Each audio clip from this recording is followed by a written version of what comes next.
गरीब सरला अपने छोटे से घर में अपनी 3 पोतियों के साथ रहती थी।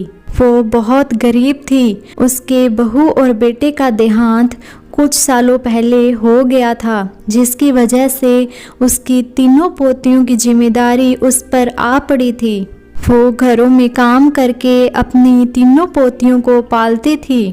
एक दिन सरला की छोटी पोती उससे आकर कहती है, दादी, मुझे स्कूल जाना है। सारे बच्चे स्कूल जाते हैं, मैं क्यों नहीं जाती? मेरा स्कूल जाने को बहुत मन करता है।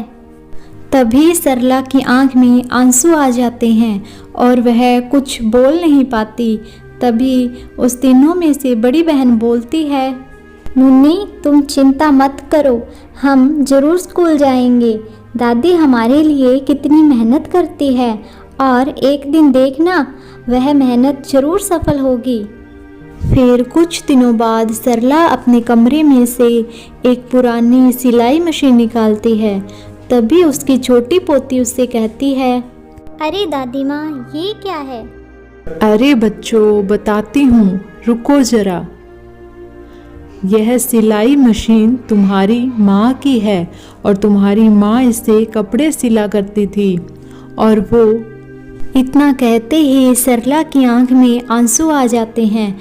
और तभी सरला की सबसे बड़ी पोती कहती है, दादी माँ, मुझे भी सिलाई सीखनी है, आप मुझे सिखाएंगी ना? तभी गरीब सरला कहती है, हाँ, सिखाऊंगी।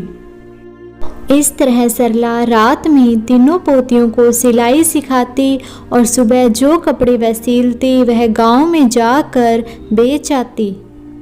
एक दिन एक औरत सरला के घर पर आई और वो कहती है, सरला ताई, मेरी बेटी की शादी है और उसकी शादी में मैं सभी गरीबों को सिले हुए कपड़े देना चाहती हूँ। मैंने कुछ लोगों से सुना है कि आप बहुत अच्छे कपड़े सिलती हैं, इसीलिए आप मुझे कपड़े सिल के दे दो और आपका जो भी खर्चा आएगा मैं आपको दे दूँगी। हाँ हाँ, ज़रूर सिल दूँगी। फिर सरला खुशी खुशी सारे कपड़े सिलने बैठ जाती है। उसमें उसकी 3 पोतियां भी उसकी बहुत मदद करती है। इस तरह सरला वह अपना ऑर्डर पूरा कर देती है। अरे वाह कमला ताई, मैंने जैसे कहा था आपने तो बिल्कुल वैसे ही कपड़े सिले हैं। ये लीजिए आपकी मेहनत की कमाई। इस तरह धीरे धीरे करके सारे गांव वाले भी गरीब सरला से कपड़े सिलवाने लगे।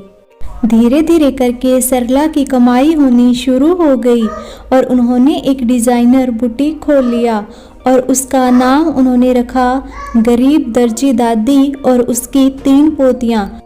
फिर इससे उन्होंने घर खरीद लिया और सरला ने 3 पोतियों को स्कूल भेजना शुरू कर दिया और इस तरह उनकी मेहनत रंग लाई।